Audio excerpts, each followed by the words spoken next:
Chers amis internautes, bonjour et bienvenue sur DKM Flash Télévision, la chaîne de l'épanouissement. Vous allez partout, vous êtes pour l'Andabiso, vous êtes en Europe, Afrique, Amérique, Océanie, partout dans le monde. C'est votre émission avec votre humble représentateur Christian Tongo, le tenant de la presse. Vous allez présenter l'émission à l'élo. Merci de vous abonner. Nous surtout, il y a DKM Flash Télévision au Bazar pour l'Andabiso. Et là, je vois Gili Tensele, G7, Balobi. Et la grande dame de Paris, Wivine Tingi, Balobi Yende Mokonzi, Yaba Maman à Château Rouge, n'a pas sévé Mote, à ce moment. Gigi Maman à Gilesia, Wivine Lycée Tingi, Motema, il y a Bébeline Louvezo depuis Paris, Bango Bazar Kolandangai, n'a pas sévé Mote na Bango. Et la carte de DKM Flash Télévision, et la PCP du sous-mot derrière la caméra. Et puis il y a Iber Ngombula, il a réalisé une mission à l'élo. David Kanyama, le chef de l'entreprise, mon boss, depuis les États-Unis. Et son épouse Mami Kinda, Mama, ça j'ai oublié. Je salue aussi Jacinthe Dindir Glody Fayala pour l'assistance dans cette émission aujourd'hui. Et Mbote, Nabino Babone, Nabissonné sur DKM Flash Télévision. Encore une fois, soyez le bienvenu. Sur ce plateau, je reçois celui que j'appelle mon ami de tous les temps, de tous les jours. Il est déjà à côté de moi. Donc, c'est déjà Mbote Ferdinand Leader. Bonjour. Bonjour Christian Tom, donc Nervé Boulasika. Merci encore. C'est une nouvelle émission pour cette année quand même. Donc, gardez toujours la relation est bien, donc merci aussi à l'internaute, surtout pour avoir confiance parce que l'année où vous avez de cité, va continuer toujours à s'abonner à la chaîne. Wivine Tingi, la femme puissante de Paris, il y a l'homme fort Pierre Nzamba, Lycée Tingi depuis Champigny, Gigi Maman à Gilesia, donc Bébeline Louvezo, Mireille Ouyeye, millionnaire Mamedi Ahmad, Dramé Astrid Bouya. La mannequin de professeur Joe Emawa. Merci Ferdinand Leader, encore pour la première fois dans cette émission pour cette année 2022. Quand nous sommes dans l'analyse de l'actualité, c'est l'actualité Zali et tout est comme on a photos, vidéos, ils ont vraiment pour circuler partout sur l'affaire Makambouya, pasteur frère Mike Kalambayi et son ex-épouse Tolo Babongo, Peniel Samba. Tout le monde a gagné procès sur les droits de la protection de ses enfants. Tu as évité Makambo Penza des Andengeni, Bandagi Nengeni pour et comme à niveau que Mike Kalambayi a zoa banane vraiment ma beaucoup nenge tout le monde. Deux cents Penza Andengeni. Ouais, d'abord Moni Aza, d'abord c'est sa femme épouse. Il a épousé officiellement, donc avant moi sinon à Balaki légitimement, donc Azan a raison, il a poussé peut-être que a gagné procès, on a récupéré Bana. Tu sais que Bana est Europe, façon va vivre, Bazara toujours on a besoin d'affection à la parent, de l'autre côté maman ou bien côté papa. Vu que ces derniers temps la façon dont la femme, sa femme, son ex-femme s'est comportée, que ça dit que même les juges ont vu que Mike Kalambayi Azala qui n'a pas la possibilité à récupérer Bana parce que Bana Bazaki qu'on manquait quelque affection. Tu vois, et surtout sont des garçons Bazan a besoin d'affection partenaire, il y a papa là-bas. Alors il se trouve que la femme se trouve actuellement en Afrique, ici à Kinshasa, donc Bana Batikali qu'on a celle. Et Biloko a bon argument, bon, on sera présenté devant juge. Va trouver mieux que Azala, voilà, comme il y a sa prête, comme la maman n'est pas prête pour l'instant, et a gagné procès à PC Bana, donc Azala maintenant disponible pour la garde de Bana, à tout moment où il est disponible dans les cas. Mais où est la relation entre Peniel et Mike Kalambayi, comme il bala, tout le bas, ils ont soutenu, divorce, ils ont vraiment prononcé entre Bongi Balé, comme à récupérer Bana, tout le bas. Donc, dans l'intimité, mais ce que nous voyons étant que l'homme de Dieu, pour quand même soigner sa réputation, son image, vu que la femme, il faut être clair, la femme ne se comporte pas vraiment dans de très bonnes façons, dans de très bonnes manières, parce que Hazard, homme de Dieu. homme de Dieu à ne salit pas de cette façon, vous voyez. Quand même, à vivre dans moi, à vivre dans ma manière douteuse. Parce que pour nous douter, il fait ça et peut me tromper. Avant, il ne prenait pas ça en conscience, mais si tu vis la réalité où tu connais c'est quand même à mon conscience. Et la femme aussi, elle vivre dans l'esprit mort et la vengeance. Vous voyez, donc la fille s'est révoltée. Dans la minute où elle s'est sentie comme si elle est femme libre, vous voyez.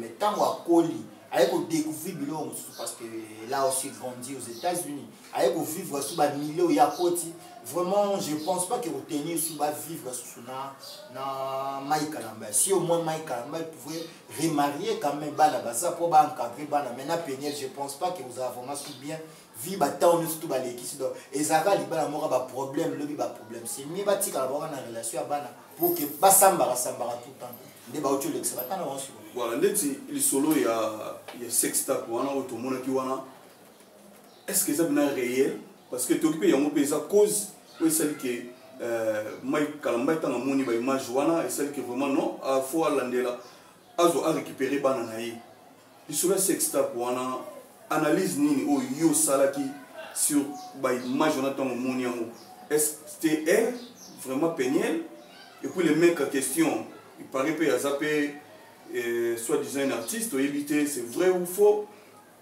On a dit ça qui peut n'en nini et le comment. Ouais, selon la publication, il y a Péniel, il y a vraiment avoué que c'est vrai que c'est elle sur cette vidéo. Et ça y est, peut-être elle a trop allé vite pour faire confiance à ces garçons là qui n'est quoi. Vraiment, il y a mon réseau regretté la confiance à ces garçons. Donc, à TIP, vraiment un peu prudente parce qu'il y a Satan qui était que les garçons faisaient confiance car au niveau parce qu'il avait ma vidéo dans le téléphone.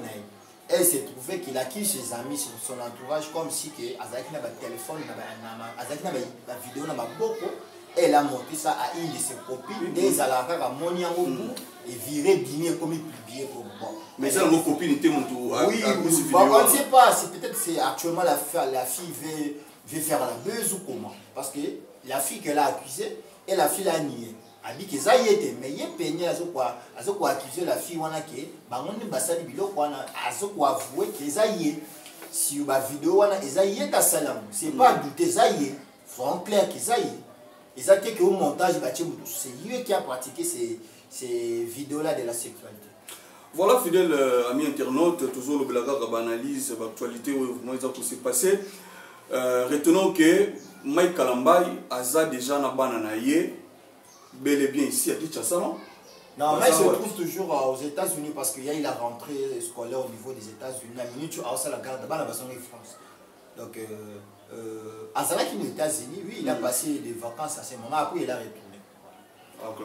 Donc, Bana Basa déjà m'a beaucoup aimé, papa. Oui, il a récupéré déjà possession à Bana. Dans la minute où après, par rapport à la distance, sur la paix, ça va donc, si vous avez un problème de la justice, dans le couple, si vous avez un procès, tu n'as pas le droit, vous couper peut-être une, deux fois, un portal là-bas. Mais la minute où vous avez la possession à Bana, il peut passer toute la journée, presque toute la semaine avec ses enfants. Parce que déjà, il PC déjà autorisation dans la Bana. Mais, Dieu, tout le monde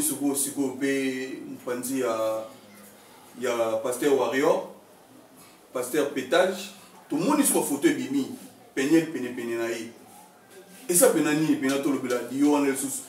A banque peut-être à Cambodge, bimi, que c'est réquilé dans nous, à Tigata, moi, dans Péniel, tout le monde a une photo, tout ça, au Simbana, et aux à côté, Ali, on beneza Nini, Penza, Ferdinand Lidé. Péniel, vraiment, c'est sent vraiment qu'il est une femme libre. Femme libre parce qu'à l'âge où elle s'est mariée, c'est là qui est un peu trop avant mingi quoi, il a 18 ans, peut-être qu'il y a eu des choses où il y a ça là qui était. Après qu'on s'est senti la minute comme ça comme fille, femme. Parce que si on a vraiment la caractère d'une femme mariée, ou vraiment ça réservé dans la maman il y a ça. C'est comme si la fille honnête a bandit vie. Pour les gens qui a bandit vie, a commis libre de voir même son style vestimentaire. Ne prouve pas que cette dame-là c'était une femme mariée. Ne prouve pas que cette dame-là c'était une femme à un homme de Dieu. Donc pour te dire qu'à commis qu'on s'est senti, a commis libre. Au monde quand on a autre chose, bah cause on a un Mike Kalamba et poser un problème parce que la fille c'est son mito. À ça la vie on a monia pour ça. Tout le monde est presque. On a un concert dernièrement tout le monde qui a un concert à Falina Kotana et des fois il est dans un concert à JB, vous voyez. Ok, bah vie il y a peut-être à courir pour ça là quand il avait 19 ans, 20 ans et pas ça qui est dans la libala. Donc pour il est libre de faire sa vie, donc à ça l'ambiance là. Imagine qu'il y a tant où à cause au niveau des États-Unis, mais lui ils ont coûté la Kinshasa. Voyez un peu, comprenez un peu l'image de ça. Donc ça prouve que à ce moment-là, nous les gens qui caca pour la main. À mon avis, à la minute on a comme libre, je peux faire ce que je veux. Il y a un moment qui est actuellement la fille, à la presse, à l'actualité, tous les autres, le canal buzz, dans Facebook, dans YouTube, parce que tout le monde a des photos, tout le monde a des boy, alors ce n'est pas aussi digne quand même, na Congo ya mutu o ya portaki, ko benga madame Kalambaye. Ce qui vraiment dans la image ya mobali ou ya nzima qui est devant l'État. Il y a quoi ça. En plus, c'est la fille aussi d'un homme de Dieu, parce qu'elle fille la fille d'un pasteur. Il ne faut aussi pas pour montrer l'image, il y a vraiment ils ont sali l'image où il y a mobile et aussi ses parents. Ce que nous avons dit, c'est que nous avons pasteur Wario. Nous avons bénéficié auprès de Penel. Nous avons bénéficié, je ne sais pas, bénéfice ni ça oye azozala na Penel.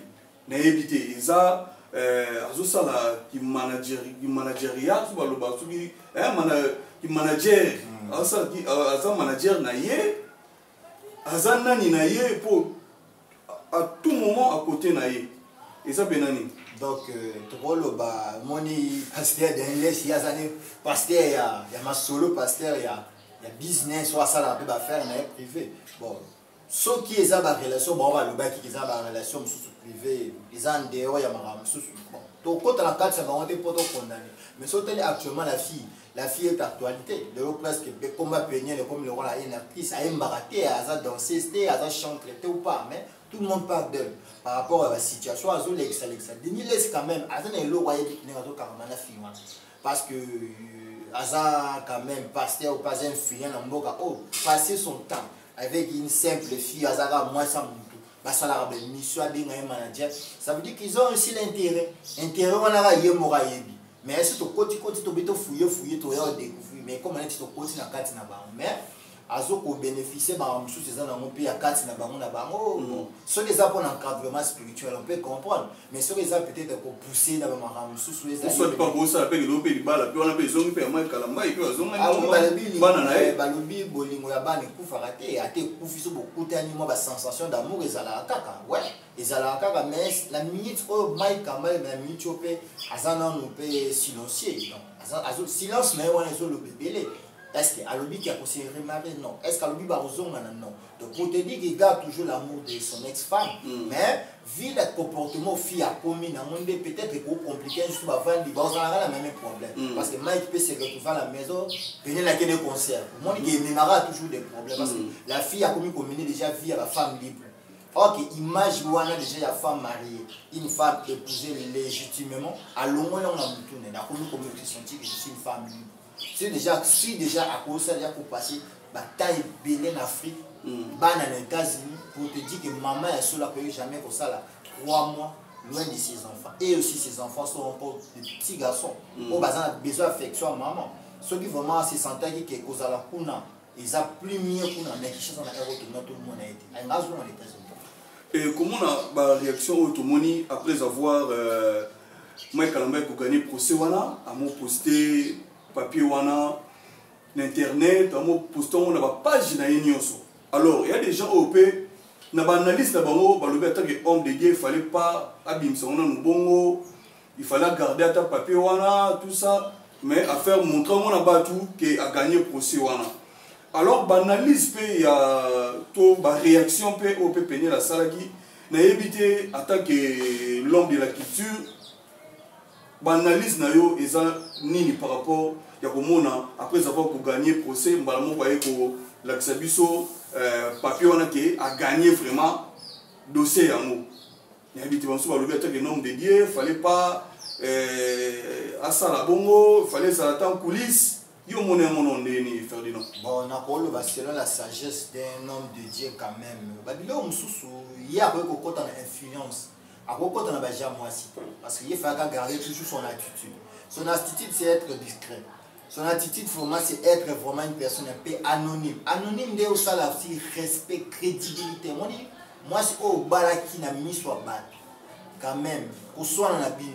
Ce qui a gagné les bandes, il y a un Hollandais, il y a un Hollandais. Au bima mobile, il vraiment ça s'agiter.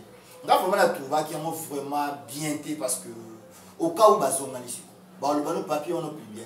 Fallait qu'il reste toujours anonyme. Ce qu'il lui peut faire, c'est avoir le temps. Il y a coupé sa bonne affection. Non les temps que vous pouvez battre que moi il n'a boto les bandes parce que bana wana, bah tout n'est pas papa maman zawapi.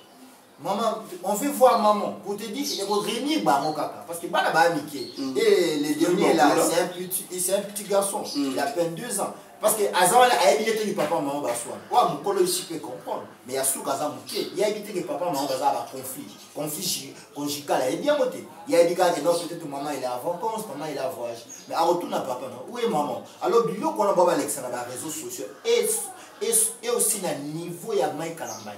La crédibilité, la renommée, à côté jamais pour montrer le conflit conjugal dans la TV.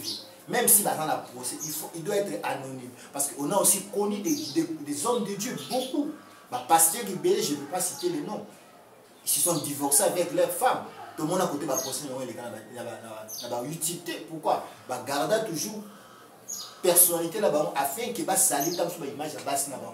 Au moins, biso ba Congolais tozana loko moko soki bato bakabwani balinga bayeba kaka makati na mo balinga bayeba nini esalamaki asalaki nini kozi nini mais soko dévoiler no pete mutu pa oyeba ça te parce que bapasteur tout au monde baza bapasteur divorcé bapasteur bele na mboka baza bapasteur divorcé mais baprocès basi na bango ce monde yango eleka ils ont joué aussi la sagesse. Ils ont qu'il y a la police parce que la police c'est mieux de gérer des problèmes et c'est surtout des problèmes du foyer. Il faut que gérer avec beaucoup de sagesse parce que si on besoin yomoka malobane pour rattraper au peu au sang argument à couper ça.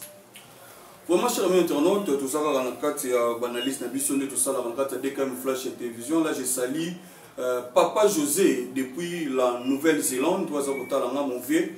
D'ailleurs il y a moi vraiment bonne année d'ailleurs ainsi que à Maman Rose, la grande dame Maman Rose na Nouvelle-Zélande, yo pe na peso vraiment ba mbote na Ferdinand toujours sous elo mususu parce que to moni chaque jour tu vends makampeke bimaka pe kaka actualité botanaka toujours lisolo to moni Elise wazape actrice asa comédienne sans moke bimi bozo ça le film na Pasteur Warrior et tamboli Pasteur Warrior aux la Lucifer tu évitement selon beneza ndeni parce qu'on se bo lo baté alobi na film ana aux aneka homme de Dieu Aruzalane kaka un simple acteur na film mais sango eke mabe eza ke ya lisolo ya Lucifer ozala Lucifer to yebite eza pena neni masolo wana. Ouais, Elise a contacté le pasteur Denis pour un tournage à film et c'est réellement vrai.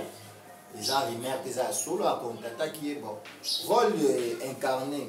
Denis il a avoué que pour ça la rôle, le rôle qu'il lui va incarner à Rosala. C'est un rôle aussi d'être sorcier et à la fin du film, il va se reconvertir donc à Rubongwama. Bon, c'est pas la raison qu'il a poussé Anzima, étant l'image de Dieu, étant l'image d'un homme de Dieu. Pourquoi avoir accepté Ondima pour ça la rôle ou peut-être bien à Elise base dans la sorcier, na souka baté ya bango ba Bongwama parce que mon que ba rôle et l'andarabis na ba histoire surtout na ba yaza figure emblématique il y a un pasteur religieux, il y a un mot qui parce que tant que j'aime la film, il y a un moni de sorcier, il va dire quoi? Il est en train de faire la publicité de Satan ou bien la gloire, il y a un dokinde, non. Mais est-ce qu'il y a confirmé que le film est fait? Je te dis qu'à confirmer qu'il y a ça. Parce que tu as dit conférence de presse. Tu as dit conférence de presse. Ah oui, c'est pas un pasteur hypocrite. Il y a le baravé. Il y a le vérité. Bateau Batal a Denis Astrid Bouela, la mannequin. Il y a la pasteur Denis alors la vérité. Ce que Denis dit, c'est ce qui sort dans son cœur. Peu comme on a filmé ça la bombe. Même moi aussi, J'étais aussi étonné de voir comment il peut accepter de jouer de ce genre de rôle. Au moins, il y a une image à ma vie. Au moins, il y a un rôle qui est joué. Bon, si vous avez une simple actrice, comédie, il est carrément. C'est tout, il est beau, ça le rôle est à Satan. C'est horrible. Comment voir qu'un homme de Dieu a ça la film à Satan? D'abord, il faut incarner le rôle à Bandoki. Alors, Bandoki, à ça la geste le rôle à Bandoki. Ils vont dire quoi? Qu'est-ce que les peuples de Dieu vont dire? Les peuples de Dieu vont dire que c'est ça que vous le faites aussi en privé, dans les coulisses, on ne sait pas. Mais avant la raison pour ça, chers amis internautes, tout le monde a filmé, on a dit que parce que tout le monde a la conférence de presse. Pasteur Warrior a félicité d'abord Elise Saloumou, ndenge a bengi na filmé, c'est à reconnaître que Denis Lessimoro Azaraka. C'est que les gens parlent. Azali si faire na film wana na nini tozela yango biso nyeso tout fidèle internaute il y a des comme flash télévision na bien droit de partout vous savez que biso na kata des comme flash télévision tozela tout mon yango et cette actualité o epanzani par-ci par-là comment Pasteur Warrior l'homme de pétage peut accepter incarner rôle wana ya Lucifer mais la conférence de presse Pasteur Denis a avoué à moté que y a un film Lucifer. Otoyo qui a lobby un bon père de famille. Attendons voir Toye Bandeng film wana et Kozala. Nous sommes arrivés presque à la fin de cette émission. Ferdinand, on les a eu d'actualité automatique un peu Koloba. Il y a procès où ils ont gagné par Mike Kalamba. Il a récupéré Bananaye. En tout cas, tu es pasteur Mike Kalamba en tout cas.